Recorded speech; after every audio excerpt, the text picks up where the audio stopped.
সিনিয়ররা যেন দূরে সরে যাচ্ছেন, একটু একটু করে নিজের জায়গা করে নিচ্ছে তরুণ তুর্কিরা। পিএসএল এর ড্রাফটে প্লাটিনাম ক্যাটাগরির সাকিব মুস্তাফিজ দল পাননি, তবে রিশাদ, লিটন, নাহিদ রানারা জায়গা করে নিয়েছেন পাকিস্তান সুপার লিগের দলে। খালিদ জামিল জানাচ্ছেন বিস্তারিত। দেখতে দেখতে পেরিয়ে গেল সময়, শেষ হয়ে গেল প্লাটিনাম ক্যাটাগরির ড্রাফট। এখানে অবহেলায় পড়ে রইলেন দুই বাংলাদেশি সতীর্থ সাকিব আল হাসান আর মোস্তাফিজের নাম। বোঝা গেল তাদের সময় হয়তো ফুরিয়ে এসেছে, বাজার দর এখন খানিকটা হলেও কমিয়ে আনতে হবে।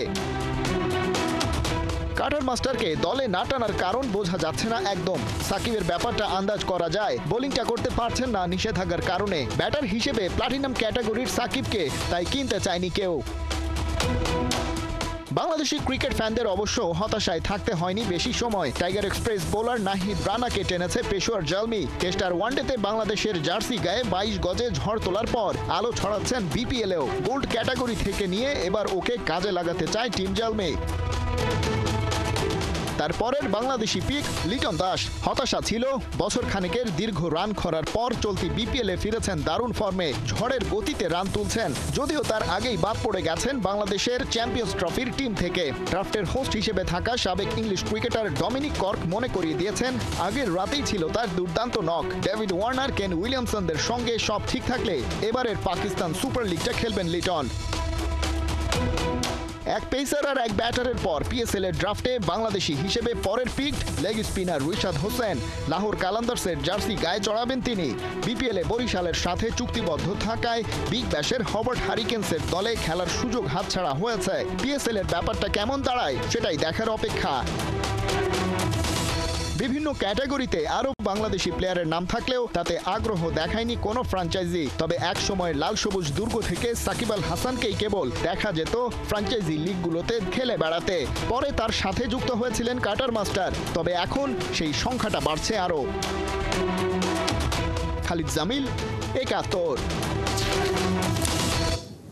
নাহিদ রানার বড় ফ্যান হয়ে গেছেন স্যার কাটলি অ্যামব্রোস। বিপিএল এ কমেন্ট্রি করতে আসা এই ক্যারিবিয়ান লিজেন্ড বলছেন গতি নাহিদকে সবার চেয়ে আলাদা করেছে, যদিও তাকে বুঝে শুনে খেলানোর বার্তাই দিলেন বিসিবিকে। কেন চ্যাম্পিয়ন্স ট্রফির দলে লিটন নেই, উত্তর খুঁজছেন কাটলি অ্যামব্রোস। তার মতে লিটন কুমার বিশ্বমানের ব্যাটার। সিলেট থেকে সাইফুল রূপকের পাঠানো রিপোর্ট। একসময় কাঁপতো, এখন কাঁপায়। নাহিদের গতিতে প্রতিপক্ষ চাপে পড়ে। টাইগার ক্রিকেটের নিউ সেন্সেশনের আগুনের গোলায় গেল মাসে নিজ মাঠেই নাজেহাল হয়েছে ক্যারিবিয়ানরা। যে দৃশ্য কিংবদন্তি পেসার স্যার কাটলি অ্যামব্রোসকে মুগ্ধ করেছে। তরুণ নাহিদ রানাকে আমার চোখে লেগেছে। ক্যারিবিয়ান সফরেই দেখেছিলাম, বিপিএলেও ছেলেটা দুর্দান্ত বোলিং করছে। সে ভালো কোচ পেলে দেশকে অনেকদিন সার্ভিস দেবে। Bangladesh cricket for a number of years, so I'm looking at him. What is his specialty, Naheed Rana's specialty? Pace or aggression, or what you saw? Well, first of all, he's got pace. প্রথমত নাহিদের গতি আছে। যখন কারো গতি থাকে তখন ব্যাটাররা এমনিতেই সতর্ক থাকে, এটাই তাকে সবার চেয়ে আলাদা করেছে। আবারও বলি, এই পেসারই বাংলাদেশের ভবিষ্যৎ। His career, and I believe that he can serve Bangladesh cricket for a long time. What will be your advice to Naheed Rana? Well, I mean, to become a great fast bowler, there are lots of different ingredients. বিশ্ব সেরাদের কাতারে যেতে হলে অনেক কিছু জানতে হয়।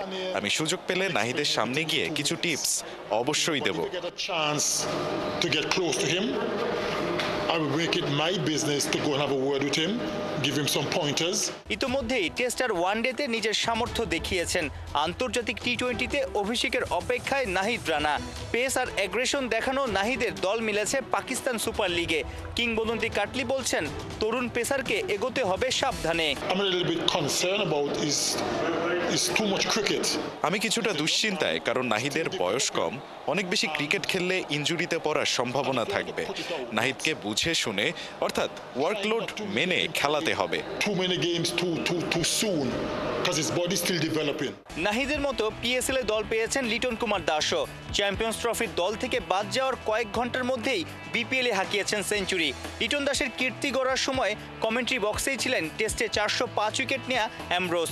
Tiger নির্বাচকদের সিদ্ধান্তে বড্ড অবাক হয়েছেন। Commentary yesterday when he was playing that wonderful knock. লিটনের সেঞ্চুরির সময়ে আমি ধারাভাষ্য দিচ্ছিলাম, অবাক হয়েছি তাকে চ্যাম্পিয়ন্স ট্রফির দলে না দেখে। লিটন দারুণ টাচে আছে দেখলাম, ছেলেটা বিশ্বমানের ব্যাটার।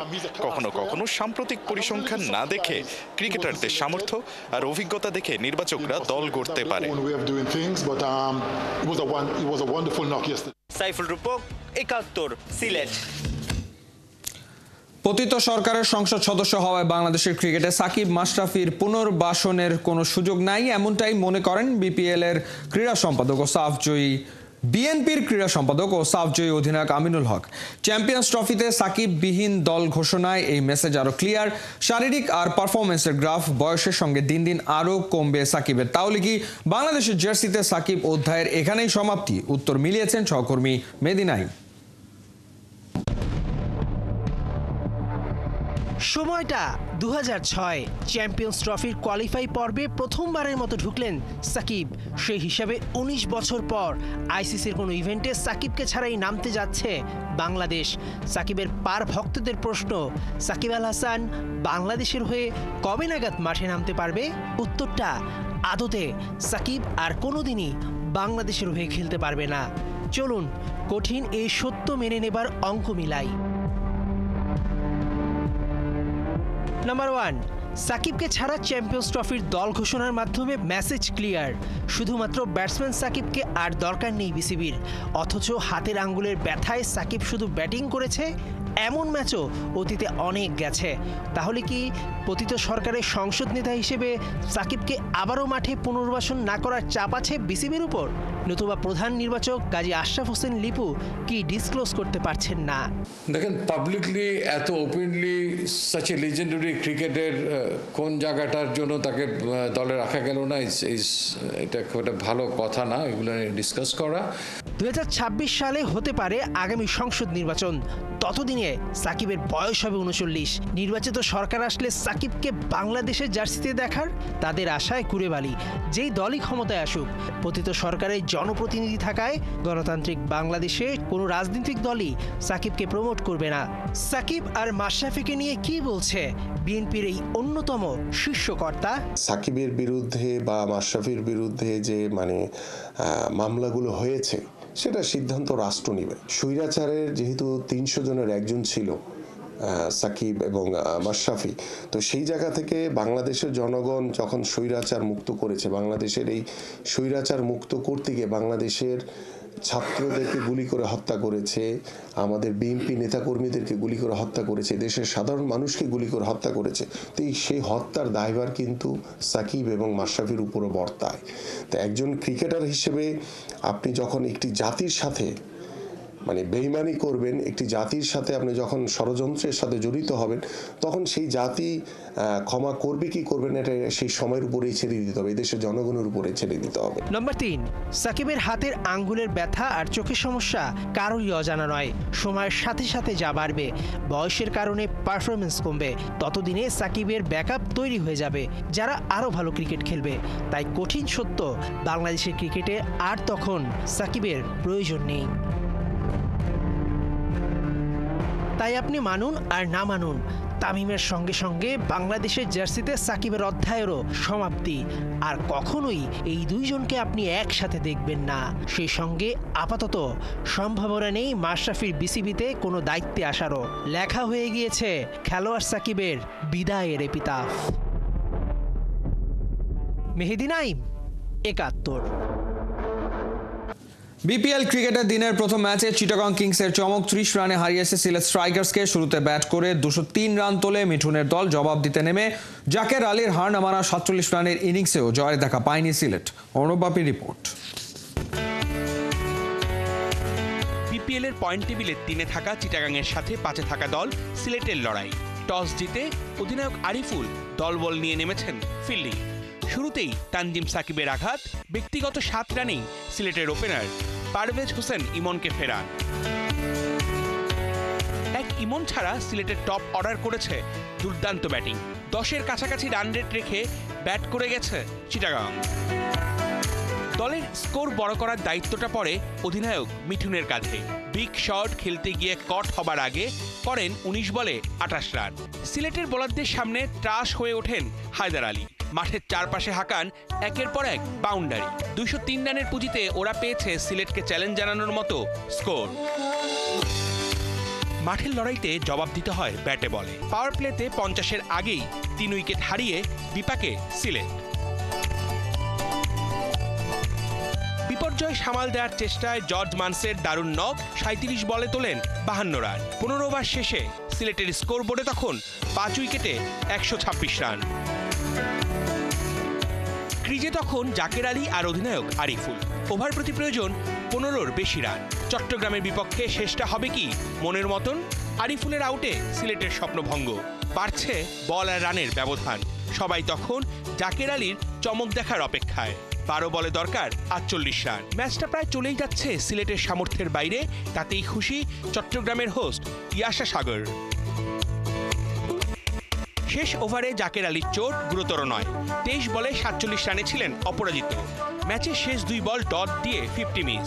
২০ ওভার শেষে ৮ উইকেট হারিয়ে ১৭৩ রান তোলে সিলেট। ৩০ রানে ম্যাচটা জিতে নেয় চট্টগ্রাম। অর্ণব বাপি, ৭১। একটি নয়, দুটি নয়, টানা ৬ হারের পর বিপিএলে কাঙ্ক্ষিত জয় পেয়েছে ঢাকা ক্যাপিটালস। তাও যেন তেন ভাবে নয়, প্রায় ১৫০ রানের ব্যবধানে হারিয়েছে দুর্বার রাজশাহীকে। আর এমন জয় উৎসবে মাতোয়ারা ঢাকার ফ্র্যাঞ্চাইজিটি। মাহমুদুল হাসান সজীবের রিপোর্ট। এভাবেও কামব্যাক করা সম্ভব? জাতীয় দল থেকে বাদ পড়ার দিনেই করলেন বিস্ফোরক সেঞ্চুরি। বিপিএলে লিখলেন নতুন এক ইতিহাস। দলীয় সর্বোচ্চ সংগ্রহ, সেরা জুটি কিংবা দ্রুততম সেঞ্চুরি, এত রেকর্ডের সঙ্গে সবচেয়ে বেশি রানে জয়। দিনটা যে কেবলই লিটন দাসের, ঢাকা ক্যাপিটালসের। সংখ্যার হিসেবে চলতি বিপিএলে একটি দুটি নয়, টানা ৬ হারের পর ৭ নম্বর ম্যাচে মিলেছে বহুল আকাঙ্ক্ষিত জয়। ফ্র্যাঞ্চাইজি হিসেবে যা ঢাকার ১৭ ম্যাচে হারের পর জয়। একটা দল এত হারের বোঝা নিয়েও যেভাবে কামব্যাক করেছে, সেটা এক কথায় দুর্দান্ত, অবিশ্বাস্য। তাই তো এমন রেকর্ড করা জয়ের দিনে দলটির মালিক শাকিব খান বার্তা দিয়ে জানিয়ে দিলেন, ঢাকা ক্যাপিটালস যখন জেতে, প্রতিপক্ষকে বরবাদ করেই জেতে। বেশ হাকডাক বাজিয়েই এবারের বিপিএলে দল কেনে শাকিব খান। থিম সং থেকে প্রচারণা সবকিছুতে ঢাকার ছিল বাড়তি নজর। দল গঠনেও পিছিয়ে ছিল না ঢাকাইয়ারা। কিন্তু বিপিএল এর শুরু থেকে টানা হেরে সমালোচনার মুখে পড়ে লিটন মুস্তাফিজরা। এমনকি দলটির হেড কোচ খালেদ মাহমুদ সুজনকেও ছেড়ে কথা বলেনি ভক্ত সমর্থকেরা। ঢাকার প্রয়োজন ছিল একটা মোমেন্টাম, একটা জয়। লিটন তানজিদের ব্যাটে সেই অধরা জয় ধরা দিয়েছে। যদিও এখনো টেবিলের তলানিতে তারা, তবে তাতে হতাশ হওয়ার কিছু নেই।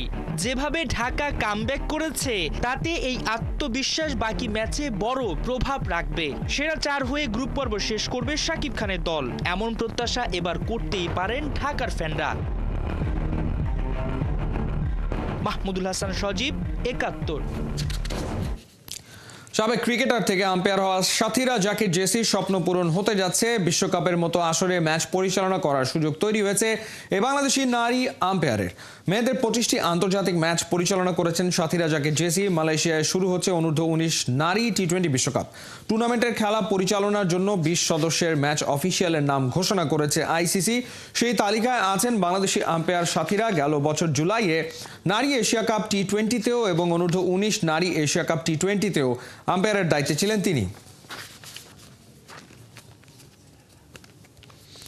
মঙ্গলবার মানে ঘরোয়া ফুটবলে ফেডারেশন কাপের উত্তেজনা। ২ ম্যাচে মাঠে নামবে ৪ দল। ঢাকায় পুলিশ এফসির প্রতিপক্ষ ঢাকা ওয়ান্ডারার্স। দিনের আরেক ম্যাচে ময়মনসিংহে ব্রাদার্স ইউনিয়নের সাথে লড়বে ফর্টিজ এফসি। ফেডারেশন কাপের এ গ্রুপে ২ টেবিল টপার ফর্টিজ এফসি। ৩ ম্যাচে ২ জয়, ১ ড্রতে ৭ পয়েন্ট ওদের। ১ ম্যাচ কম খেলে ১ জয় ও ১ হারে ৩ পয়েন্ট নিয়ে ৩-এ ব্রাদার্স ইউনিয়ন। ২ দলের জন্যই ম্যাচটা গুরুত্বপূর্ণ। ফর্টিজ এফসি জিতলে নিশ্চিত হবে ফেডারেশন কাপের পরের পর্ব। আর ব্রাদার্সের জন্য ম্যাচটা টুর্নামেন্টে টিকে থাকা লড়াই। একই গ্রুপে বসুন্ধরা কিংস ৬ পয়েন্ট নিয়ে আছে টেবিলের ২-এ।